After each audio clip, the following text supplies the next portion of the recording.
Hello, beautiful, gorgeous friends. I hope you're all doing so incredibly well. Thank you so much for being here. It means a lot that so many of you keep coming back. So this video is just going to be a quick review, we'll see, of Powerful and Reckless. I finished both of these recently, but before I dive into that, I just wanted to say thank you. I guess I just wanted to start off this video really quickly by giving like an extra big thank you for all of you supporting me, because we're just going through a time in life where it's really helpful. I just wanted to start off by asking, if you're a praying person, please keep your prayers going for us. Life has been really difficult the last few months, so we're okay, but we recently had like a small house fire, and thank God that we're all right and the boys are all right, but we do have to do a lot to the house now. We have to get a new oven and stove, we have to get new floors, and we basically have to redo our whole kitchen. And on the same day, our water heater went out, so we don't have any hot water, and then our water softener went out, and it's just a lot. Both of our cars are out of commission at the moment as well, and it's just one of those seasons where it's like everything keeps happening.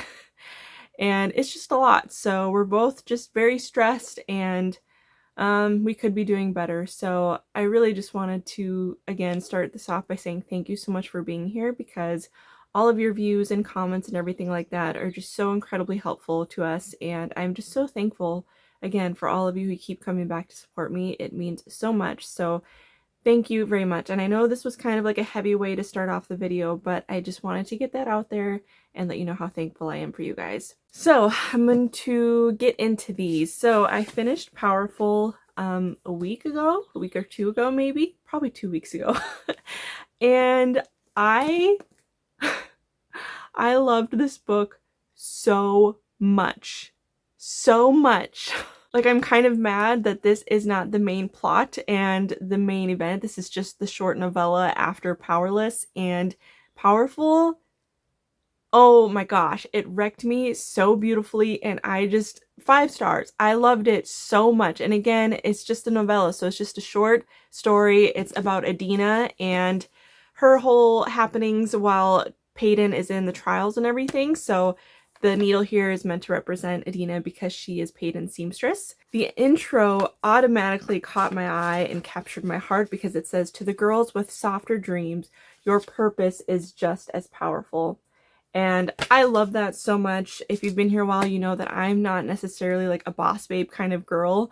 I am a soft and slow, embrace your femininity and have a soft life and not have to hustle hard and have quote unquote small dreams, you know? Like, I don't want to take over the world. I mean, if you do, more power to you.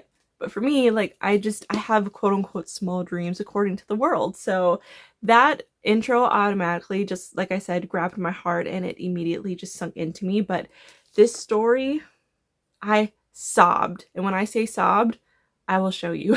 So I'm going to quickly play a like 5-6 minute clip of right after I finish this, because I didn't really vlog while reading it for the reasons I stated at the beginning of the video. We've just been going through a lot, and picking up my phone was like the last thing I wanted to do. So I'm gonna play you that clip of me sobbing for 6 minutes talking about this book. And as usual, I will put spoiler in the corner so that you know when you're gonna want to skip if you don't want spoilers for the story. It's not gonna be the whole thing. There are just little parts of it where I mention things that could potentially be spoilers. So you'll be able to watch most of it if you want to, if you don't want spoilers, but otherwise it will be on the screen, so you are warned. So here is that. Oh my gosh, I just finished Powerful like just a few seconds ago, and I am so wrecked. I don't think I've cried this hard from a book since like Redeeming Love. I'm sobbing so hard because, like, oh my gosh. Oh, okay. Oh my gosh. But it's just like, the writing was so perfect, and there were so many like good like lines, or like, yeah, I guess just lines that would like go back to something that they were talking about in the beginning of their story, and it's just so beautiful. Oh my gosh, I can't believe it. I mean, I can, and I knew it was gonna end like this, because Powerful and Powerless take place at the same time, So when you're reading Powerful, you know like how it's gonna end. It's just from Adina's point of view. I guess it's recommended to read them at the same time. I'm just like so emotionally wrecked from that book, it's not even fair. Because like Adina is like the sweetest little person and I love her so much. But then also Mac is like, I love him. I love him so much. He's so just, I don't even know how to explain it. But I feel like they both represent, I think, like me and my husband really, really well too, which I think is why I get so emotional about it. Like, not even just in characteristic stuff, in the sense of like, he calls her honey because you are what you eat, and she eats like sticky buns that are like honey buns or whatever. And obviously, like, my username harms honey. Honey is like a really big thing to me. There's like a whole meaning behind it, but also like I literally eat honey every single day. And so that was kind of funny. And Steven calls me honey and love. Like, those are like the two things that he calls me the most. And I also sew, and Steven is actually really into like blacksmith stuff. Like, he really wants to get like a forge and everything like that. But anyway, so there were a lot of characteristics that were very on par for us, so that was kind of funny. But also in like a deeper sense too, in the sense of lover and a fighter. Like, Steven is definitely a fighter. And even though I have a lot of fighter characteristics, I'm more so a lover, I think. And so just everything was just really similar. Even like the curly hair, like so much of it was so like on par. So I think that's part of it. Okay, number one, I love the story. The story, oh my gosh, yeah, this shirt is very old, sorry. Number one is just that the story is beautiful, the quotes are beautiful, but the writing in this story was so good. It was so beautiful and I loved it so much. There were so many quotes, like the see you in the stars, like, are you kidding me? And then at the very end when she's like dying and Max says like, oh my gosh, she's counting the stars. Like that just broke me. And like even his quote that says like, I broke when he realized that that's what she was doing when she was dying. I was sobbing so hard, like I am right now. This was me as I was reading it, and like I'm kind of sad that I didn't like record it, but at the same time it would have just been more footage of me just sobbing like this while holding the book. Anyway, that was a beautiful story. And I equally love it and hate it at the same time. And it's not fair. But I swear, if Mac doesn't come back in the future books, if Lauren Roberts just leaves us hanging, I'm gonna be so mad.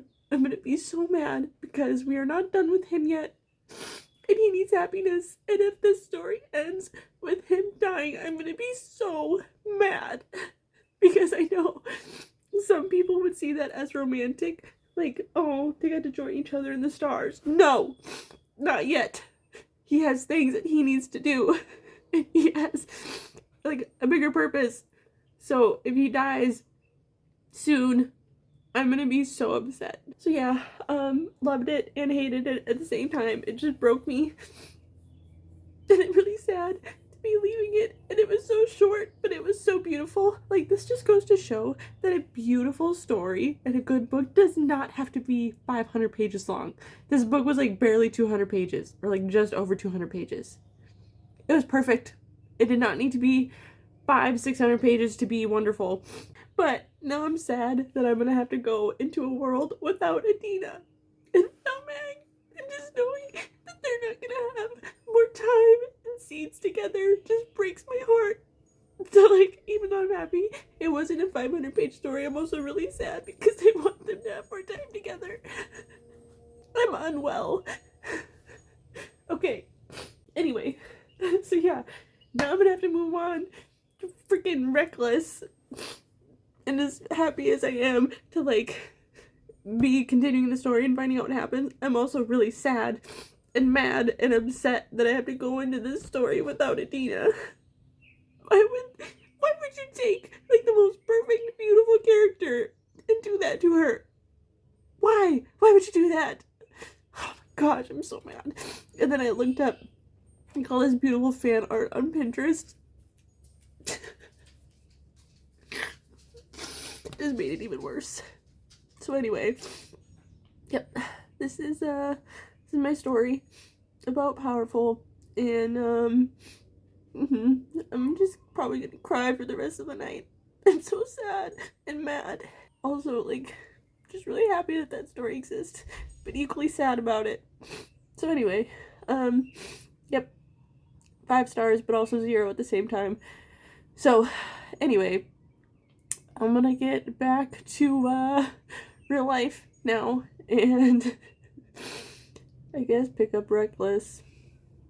So hopefully, I mean, it's probably not going to be as good as Powerful, obviously, but hopefully it at least makes me feel a little bit better, because now I'm depressed.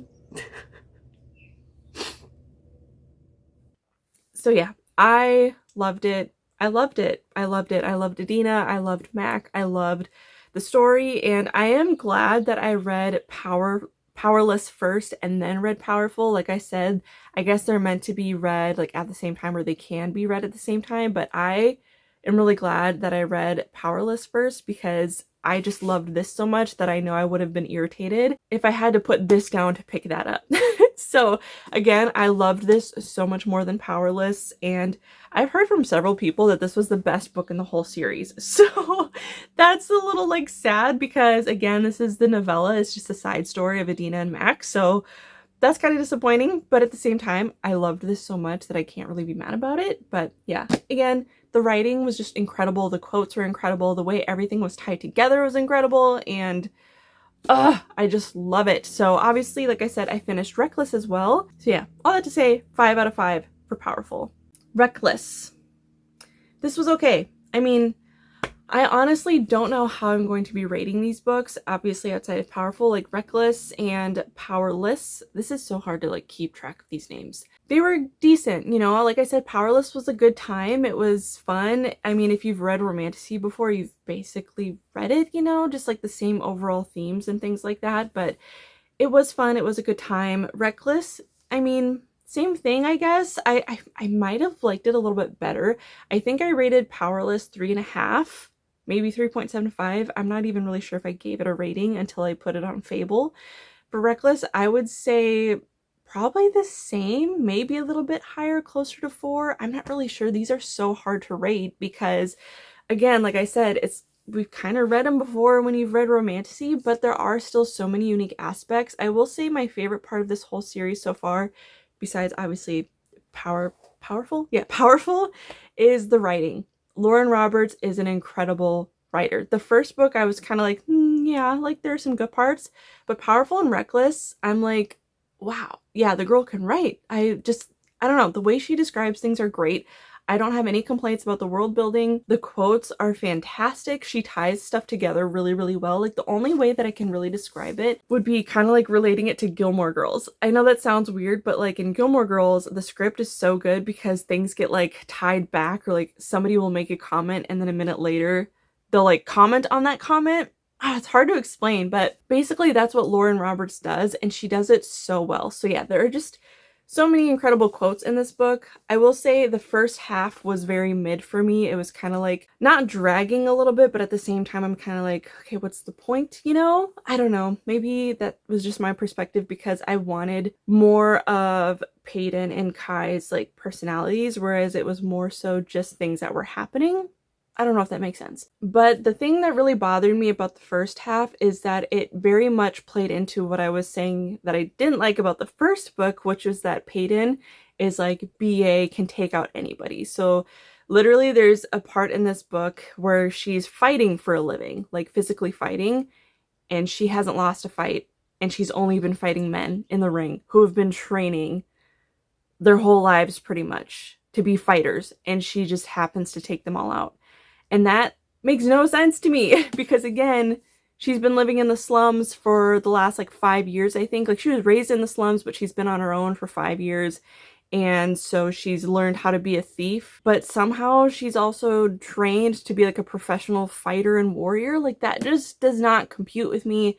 Doesn't make sense. I don't like that. I mean, if you love the girl boss can kick butt kind of thing, then you'll love this. But for me, it was like, that was just so unrealistic. And again, you're beating these men who have been training for years or their whole lives to fight. And yeah, Anyway, I didn't love that. The other thing I didn't love is that Kai and Peyton kind of play into the whole thing that I hated about the Cruel Prince series, which is that it was like kind of toxic for a while. So they played into like the whole I hate you while kissing each other kind of a thing. And that really bothers me, even though I understand the concept in the sense of like hunter and hunted, you know, so that's meant to be. But at the same time, it was like, can we not do this? Especially because there were times when it was happening during a life or death situation. So it's like you're kissing and the last thing you should be saying was, I love you so much, but instead you're going to say, I hate you. And I just hate that. Like that's just playing into the toxic love thing. And I just don't love it. And I think that enemies to lovers can be done without doing that. I mean, we've read it in other books before, but I will say that it gets better. The other thing I didn't love about this as well is that there is a little bit more swearing than there was in the last book, which obviously, like I said, I don't like that, but it wasn't excessive. It's not like an every page kind of a thing. It's like a couple times, maybe per chapter, maybe every other chapter. So it's not horrible, but still, I would rather not have it. So overall, I really did like this book. It was fun, and I loved the growth that we get at the end. We get a lot of character growth out of both of them at the end, and I appreciate that Peyton is a lot more emotional and open in this book, so she lets out a lot more of her past experiences and her trauma. There's a lot uncovered that I really liked, and same with Kai. And I don't know if it's just me, but I feel like men have more character growth than women in most books. I don't know. I really loved the way that Kai's character grew and changed in this book in a beautiful way, because I feel like in the first book we get a lot of his like undercover warmth, and we get more of that in Reckless, and it's just beautiful and I love it. Their love story really blooms in this book a lot more, and I really enjoyed it. So the second half of this book had me a lot more on the edge of my toes because of the romance. Oh my gosh, there are so many good quotes in this book, and I underlined a lot. There's a lot of hearts everywhere. There's a lot of like the squiggly underlining everywhere. I wonder where Lauren Roberts gets all these quotes, because I'm like, is she just like making this up, or like are these things that she's heard, because they're just so good. The ending, I think, was a really great twist. I did not see that coming. I knew there was going to be some kind of twist because we also get chapters from Kit's perspective. So I knew something was coming, but I didn't know what. And then when it was revealed, I was like, oh my gosh. Like, I don't know how I feel about it. I don't know if I was like excited about the twist or mad or like disappointed. I have no idea, but I do know that my jaw dropped. I'm really excited to see where it goes. Again, this is not like the best series I've ever read. I don't know why I have so many mixed feelings about this, because part of me is like, I love this series. This is so much fun. This is a great time. And then the other part of me is like, we've read it before. I really don't like this. I really don't like this. I really don't like this. So I don't know. It's really hard to say where I sit with the series, and I don't know why I'm having such a hard time with it. But overall, it is a fun time. So if you're looking for a fun like romantasy series that's clean, closed door, minimal swearing, adventure, then you'll probably like this. Like, it is a good time. Do I think it's overhyped? I mean, a little bit, but at the same time, I know a lot of people compare everything to ACOTAR. And while, again, I loved ACOTAR, I hated the smut. Hated it. It is so dirty, and I hated it. So it's been great to find a series that doesn't have all the smut in it, but still has the romantasy and the longing and the quotes and the adventure and the action and all of that, you know, because I hated the Cruel Prince series. I think that was trash. Sorry. Overall, yeah, I'm enjoying it. It's a good time. I'm not mad about it. I am very concerned for Kit. So I started Fearless last night, and I'm like 50 pages in maybe, and I'm really nervous about him. I'm really nervous about where this is gonna go, and the ending of Reckless made me really nervous for Kai. Mind you, I think Kai is such a wonderful character. I don't think he's going to like go off the deep end, at least I hope not. For Kit, I'm very concerned. Well, if you know, you know. So I don't know. We'll see how it plays out. Again, series is a fun time. I'm not mad about it, but I am looking forward to moving on to another series. I don't know. Maybe it's better than I'm giving it credit for, or maybe it is overhyped. I don't know. Either way, I'm having a great time. Powerful just wrecked me, you know? Anyway, that's my update. Let me know if you guys like these sit-down videos or if you would prefer vlog stuff. I really enjoy doing both, but I'm always curious to know what you guys want. I really appreciate you guys being here regardless, and I'm just so thankful for every single one of you. and I'm really looking forward to my next couple reads after I finish this series. Of course, I will give you guys an overall thoughts on it, but I think I might pick up Journey to Bongery Springs or maybe The Spell Shop. I'm not sure. I want something a little springy with like that vibe. But I don't know. We are in June now, so it's probably going to start getting crazy hot in here, and I am a seasonal reader, so we'll see what happens. But anyway, thank you guys so much for being here. Like I said, it just means so much to me, and I'm so grateful. If you have any thoughts on this series, let me know. Love you guys so dearly, and if you made it to the very end, leave like a little sewing needle in the comments because of powerful, and also my sewing machine right there, so it kind of fits in. I love you guys so much, and I will see you in my next video. Bye!